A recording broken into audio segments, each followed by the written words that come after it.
I have worked with hundreds of women over the years now, and almost all of them share the same frustration, which is I know what to do and they're right. But knowing and doing are two different things. And that's what we're talking about tonight. So if you have questions as I go, type them in the comments and I'll get to them at the end. I'm quite distracto-pants. I'll be like, oh, who said that? And I do have a bit of a script. I'm going to try to do it by dot points, but I'm going to probably paste the whole thing in my Substack as tips for you guys, ladies. Now, an example, just to even give myself as an example, the context of the talk is I said I talk about hacking success and tracking safely. I am only going to do the first one because it's a big enough topic all on its own. And what you will notice if you've seen in the group, I've actually tried to do these lives a few times and I haven't managed to nail like the right timing, which is a bit embarrassing to be honest. But this is, you'll see it in real time, as in microphone is doing a floppy thing, practicing what I'm preaching. So like, for me to develop a new habit of going live once a week to answer questions and do like a Q&A or share some helpful tips, I've gone, oh yeah, I'll just do it at this arbitrary time. But like early in the week is a good time to get ready, to plan the talk, to mull it over, to embody it and think about what else I really want to say. So the middle of the week is probably a better time. And it's the same as your own habits. So when you're looking at timing of your training, for example, you're not just going to go, oh, here's this arbitrary time. Well, you might start like that actually, and then you'll try to make it work. And then if it doesn't work, you need to look at why it's not working. Do you change the time or do you put systems in place to make that work? So yeah, I plan on giving you guys some, well, I am giving you guys some really great tips today and I hope that they help. And the reality is I'm going back to the script instead of the dot points. A lot of women already know stuff. So like you don't want to be listening to a talk by me of all this stuff that you already know. Like I've had it with clients as well. I'm teaching them this stuff and I'm like, yeah, I already know this, Andrea. And then I'm like, well, there's this disconnect between why you're not doing it. And so I started framing the sharing that I was doing with, and I've had this heaps of times. I know that you probably know this, and sometimes it's good to be reminded. And if you're not doing it, we need to look at why that is. And so the stuff that you already know is part of the framework of, okay, do you know this? Okay, do you know that? And then solving what it is that you actually need to make things happen for yourself. So things that I think you all probably know are, if you're training at home, you need to plan and prepare. You might look at what training you'll do over a month, deep dive each week. So for me, I usually do like a training plan and then on the Sunday I'll go, which videos am I doing this week? And I'll get them lined up and be like, yep, I understand that. Sometimes the night before I'd actually watch or listen to the video while I'm cooking so I actually know what's coming and what to expect. And get your stuff ready the night before. So your clothes and all that kind of thing. So you all probably know that, right? We all probably know to fuel properly as well, which is planning as well. Timing before and after training as well. It's timing of when you're having your carbs and sugars, like not too late, for example. Depending if you have health or fitness goals, you're going to eat different foods and you all probably know that. You know, and one of the easiest ones to forget, but we all know, is lay, what I've written down, lay your damn clothes out, get your shake ready, and your post-training food, and 101, get up on damn time. There you go. We all know those things. But the thing is, each of those systems can take a bit of effort. So we're talking about time management, food, movement. And other things can go in there too, like depending on what someone's issues are. Like usually I work on one thing at a time with someone, but sleep might be a real priority for someone, and they might be really struggling with that. So it depends on what you need as to what we do. But every single thing is about habit building, hacking, probably stacking, problem solving, stabilizing those habits. And each one of those three things I just talked about, time, food and movement, all have their own moving parts. And each course of action is tailorable literally for each person, which is why it's great to do that sort of work one-to-one or in small groups. And again, like so far, I've probably told you stuff you already know. But what I would encourage you to think about is what are the constraints that you have? If you could think of your top three constraints that you have in terms of actually rolling out the things that you know, that's probably a really good thing to do. And then, you know, question I ask my clients if they're getting a bit snotty, it's like, well, why did you come to me? You know, which is getting support to actually build those habits properly. It's myth busting and accountability. A lot of people think, oh, habits take 21 or 28 days. Science actually shows it can take some people over 100 days, and it could be certain habits. So like you could build a brand new habit in 21 days, but maybe it's something you're already passionate about, or it's something you've already done before, or you really understand the concept of. But then another one that you're really resistant to might take 100 days. And there's some systems that we use to actually get those done properly. And one of the things I've written here is they need building, and they can actually do with some fucking with as well as part of stabilizing them, because you don't want, there's something called context dependence, which is you have to always be at the same gym to go to the gym. So you don't do that. Like you'll build like a sort of time range, but you need to be able to do your habit in different places as well as slightly different times. And you might think that, oh, I really need it to be in this order, and you might start like that. But for a habit to be truly embedded and set for life, you need to actually be able to do it more flexibly. Just as a fun fact. What else have I got here? Multiple habit chains are needed and needed correctly. We know about food as fuel, training, timing. Now, this is the thing that's really, really important, is how do you cope? So, and this is something you've probably seen me talk about on my own Facebook. You know, I'm really passionate about nervous system recovery and capacity building at the moment, but we need to pause and not hustle. And a lot of people will do things like binge drink on the weekend without realizing that alcohol is going to stay in their body for a few days. And the alcohol itself actually inhibits muscle growth, like your muscles developing. And smoking affects your oxygen, and that affects your capacity for your body to heal.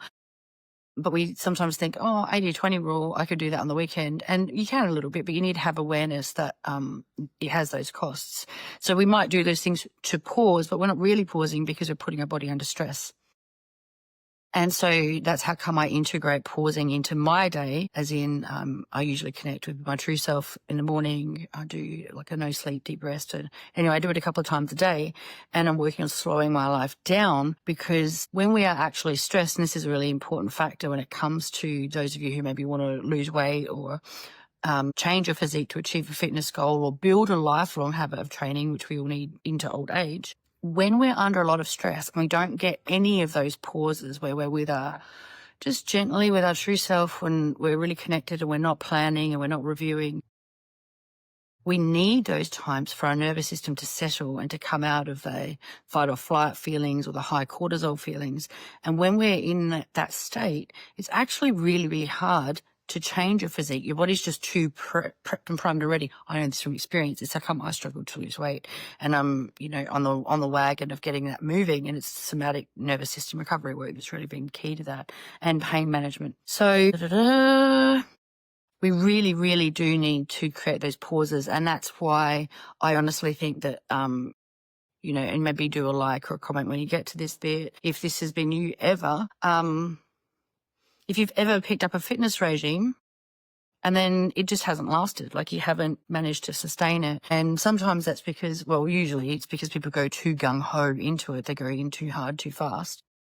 But then the other thing is, if we don't balance all the bits and pieces, all the moving parts together, we're going to get fatigued really easily.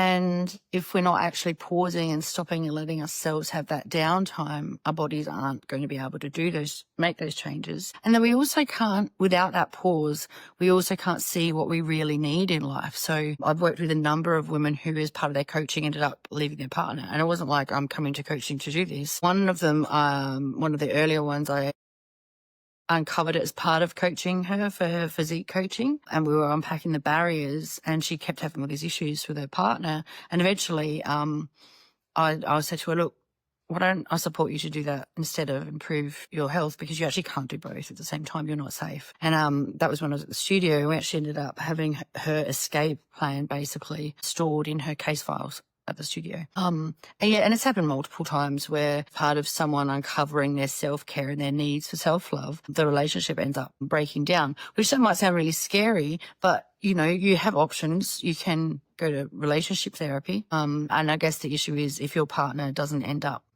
picking up the mantle of those things, then sometimes you do need to look at that.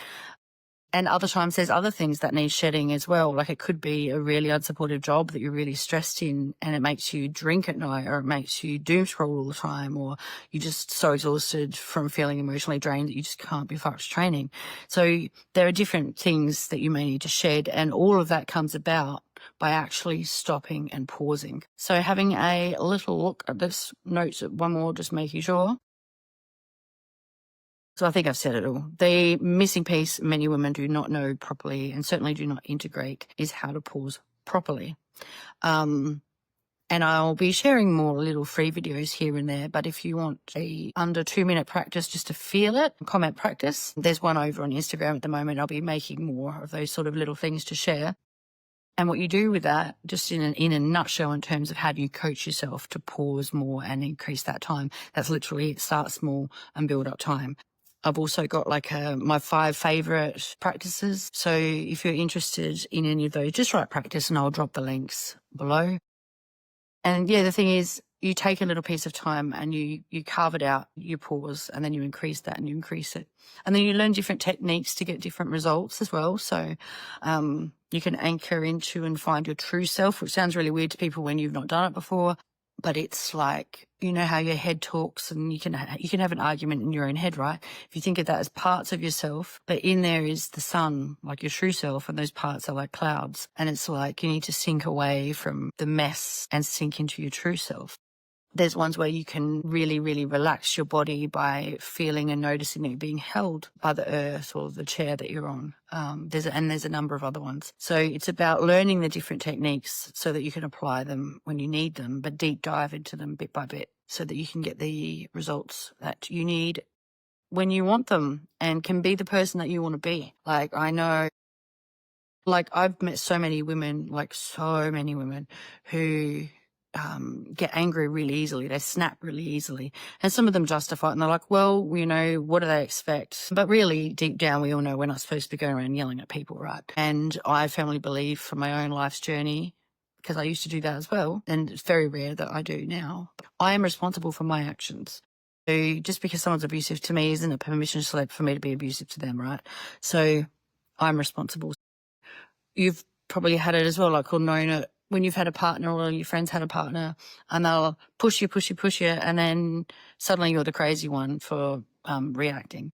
So I taught myself to pause and to walk away when those things happened, which really took the power away from the person that was doing that, but it really taught me a skill. And then I've honed that skill over a good few years now. So I'll leave it there. I was going to do a practice, but I've talked for longer than I would like. The only thing that I would say is write practice and I'll send you a link and whatever. But just notice, feel your feet on the floor. And if you're standing, you can notice this standing. And if you're sitting, you can do it sitting. But notice that you're being held. And just feel that. Like, oh, the earth's supporting me. Oh, the chair's supporting me. And even I've done it on like lying on the couch and I'm watching a show. And I do that and then I suddenly relax, like my whole body just relaxes. And I was like, oh wow, I was sitting here watching a show, relaxing, and my body was actually tight the whole time. So it's a really good way to notice if you actually are relaxing and to support yourself to fully be held and relax. So any questions, please drop them in the comments. And I'm going to provide a link to my $7 return to movement little series because it's got a few slow ones for people who are really, really returning to movement. There's a harder one for when people are ready for that. There's a boxing one for shits and gigs and a couple of somatic practices like the ones I just talked about. Any questions about things, let me know and I'll do more videos. Bye.